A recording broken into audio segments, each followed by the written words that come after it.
Hello everyone, SP classes में आपका फिर से एक बार स्वागत है। मैं हूं रंबा, आपकी दोस्त, आपकी मेंटर, और मैं फिर आज आपके बीच आ गई हूं लेकर के कुछ नए क्वेश्चन, नए कॉन्सेप्ट के साथ। तो आज के इस वीडियो में हम लोग सीखने जा रहे हैं class 9 chemistry chapter 4 structure of the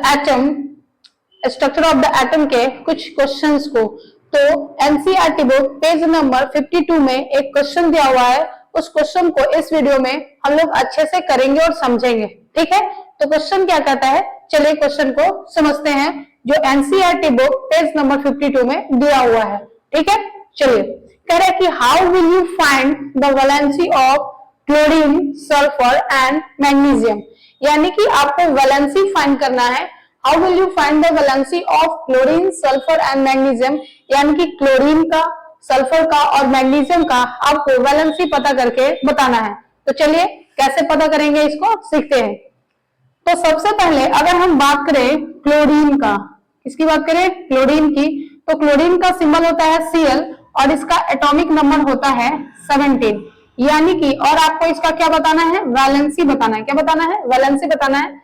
अगर इस किसी भी एटम का अगर आपको वैलेंसी बताना है, किसी भी एटम का अगर आपको वैलेंसी बताना है, तो सबसे पहले आपको उसका लिखना पड़ेगा इलेक्ट्रॉनिक कॉन्फ़िगरेशन। और इलेक्ट्रॉनिक कॉन्फ़िगरेशन करने के बाद आपको ये देखना पड़ेगा कि उसका जो आउटर मोस्ट सेल में, जो आउटर मोस्ट सेल है, यानी कि जो आउटर मोस्ट ऑर्बिट है, उसमें कितने नंबर्स ऑफ इलेक्ट्रॉन है, उस पर डिपेंड करेगा कि इसका वैलेंसी क्या होगा। तो चलिए इसको करके देखते हैं। अगर ये क्लोरीन है और क्लोरीन अगर ये न्यूट्रल फॉर्म में है, तो जितना इसका एटॉमिक नंबर है उतना ही इसमें इलेक्ट्रॉन्स होंगे और उतना ही उसमें प्रोटॉन्स होंगे। यानी कि अगर हम यहाँ बात करें तो इलेक्ट्रॉन की संख्या कितनी हो जाएगी, 17। और अगर हम क्लोरीन का क्या लिखे, इलेक्ट्रॉनिक कॉन्फ़िगरेशन लिखे, तो इसका इलेक्ट्रॉनिक कॉन्फ़िगरेशन हो जाएगा 2, 8 और 7, यानी कि K, L और M। अगर आप देखें तो आउटर मोस्ट ऑर्बिट में यहाँ इलेक्ट्रॉन की संख्या कितनी है, 8 है। कितनी है, 8 है। अब किसी भी एटम के एलिमेंट का वैलेंसी बताने का एक नियम है, और वो नियम क्या है कि अगर आप उस एटम को, सबसे पहले आप उस एटम का क्या करें, इलेक्ट्रॉनिक कॉन्फ़िगरेशन लिखें।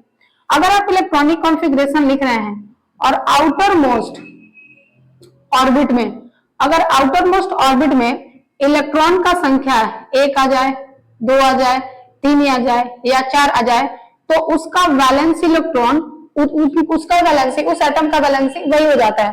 जैसे अगर 1 इलेक्ट्रॉन लास्ट ऑर्बिट में आया तो उसका वैलेंसी 1 ही हो जाएगा, 2 आया तो 2 ही हो जाएगा, 3 आया तो वही हो जाएगा, 4 आया तो वही हो जाएगा।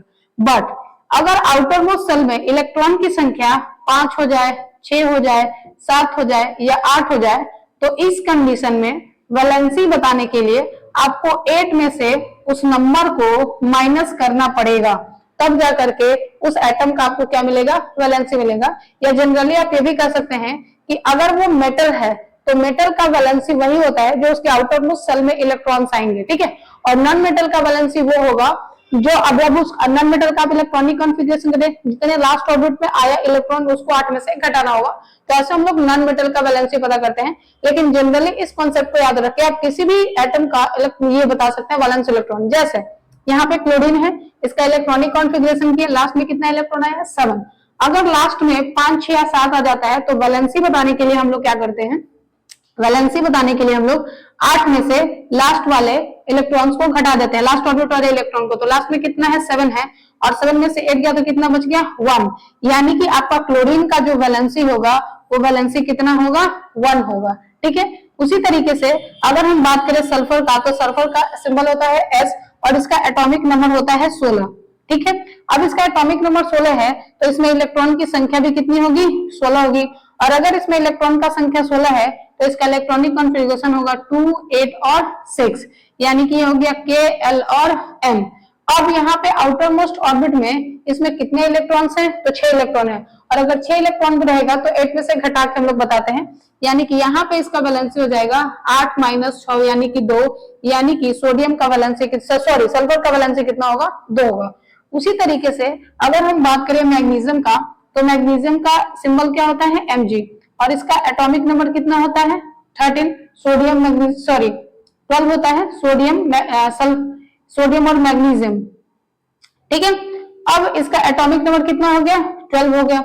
अब एटॉमिक नंबर इसका 12 हो गया तो इसमें इलेक्ट्रॉन की संख्या कितनी होगी, 12 होगी। जितना एटॉमिक नंबर रहता है उतना ही इलेक्ट्रॉन की संख्या, क्योंकि एटम न्यूट्रल फॉर्म में है तो इलेक्ट्रॉन कितना आ गया 12। अगर आप इसका इलेक्ट्रॉनिक कॉन्फ़िगरेशन लिखेंगे तो हो जाएगा 2, 8 और 2। अब ये हो गया K, L और M। और ये जो आउटर मोस्ट शेल है इसमें इलेक्ट्रॉन की संख्या कितनी है 2। तो अगर आउटर मोस्ट शेल में 2 इलेक्ट्रॉन का संख्या रहता है तो वैलेंसी यही का यही रह जाता है जितना आउटर मोस्ट में है। तो कितना है यहाँ पे 2, तो आपका जो मैग्नीशियम है इसका वैलेंसी कितना हो जाएगा 2 हो जाएगा। तो इस तरीके से हमने क्लोरीन, सल्फर और मैग्नीशियम का वैलेंसी निकाल लिए। और आप भी इसी तरीके से किसी भी एटम, किसी भी एलिमेंट के एटम का वैलेंसी निकाल सकते हैं।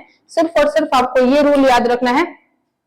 और ये क्या है कि अगर किसी भी एटम के आउटर मोस्ट ऑर्बिट में इलेक्ट्रॉन का संख्या 1, 2, 3 या 4 हो गया तो उसका वैलेंसी वही हो जाएगा। यानी कि लास्ट ऑर्बिट में अगर इलेक्ट्रॉन 1 से लेकर 4 तक बच गए तो वैलेंसी उसका 1, 2, 3, 4 जो बचेगा वही हो जाएगा। बट अगर 5, 6 या 7 या 8 अगर इसमें से कोई आ गया तो उसका वैलेंसी बताने के लिए आपको 8 में से जो लास्ट ऑर्बिट में इलेक्ट्रॉन था उसको क्या करना पड़ेगा माइनस। जैसे हम यहाँ इलेक्ट्रॉनिक कॉन्फ़िगरेशन लिखे थे, लास्ट में कितना गया था 7, तो 7 को हम 8 में से घटाए और यहाँ 1, तो 1 इसका क्या हुआ वैलेंसी। उसी तरीके से सल्फर में देखें क्या लास्ट ऑर्बिट में आया 6, तो 6 वैलेंसी नहीं होगा, 8 में से 6 को घटाना पड़ेगा और कितना आया 2, तो 2 इसका वैलेंसी होगा। यानी कि 5, 6, 7 और 8 मिला तो उसको 8 में से घटा के वैलेंसी बताया जाता है। बट अगर 1, 2, 3 या 4 रहा तो वही वैलेंसी हो जाता है। जैसे यहाँ पे मैग्नीशियम जो है इसका एटॉमिक नंबर 12 था, इलेक्ट्रॉन 12, तो इलेक्ट्रॉनिक कॉन्फ़िगरेशन हो गया 2, 8 और 2। तो लास्ट ऑर्बिट में 2 इलेक्ट्रॉन था, तो 1, 2 या 3 या 4 रहेगा, तो जो रहेगा वही हो जाएगा। तो इसमें लास्ट में 2 था तो इसका वैलेंसी क्या हो गया 2 ही हो गया। आई होप ये क्वेश्चन भी आपको अच्छे से समझ में आ गया होगा। आप चाहे तो इसका स्क्रीनशॉट ले सकते हैं या आप इसको खुद से भी कर सकते हैं, ये आपको याद होना चाहिए। तब आप किसी भी एलिमेंट के एटम का वैलेंसी बहुत ही आसानी से बता सकते हैं। तो चलिए अब हम आपसे मिलेंगे नए वीडियो में एक नए कॉन्सेप्ट के साथ और नए क्वेश्चन के साथ। तब तक के लिए थैंक यू।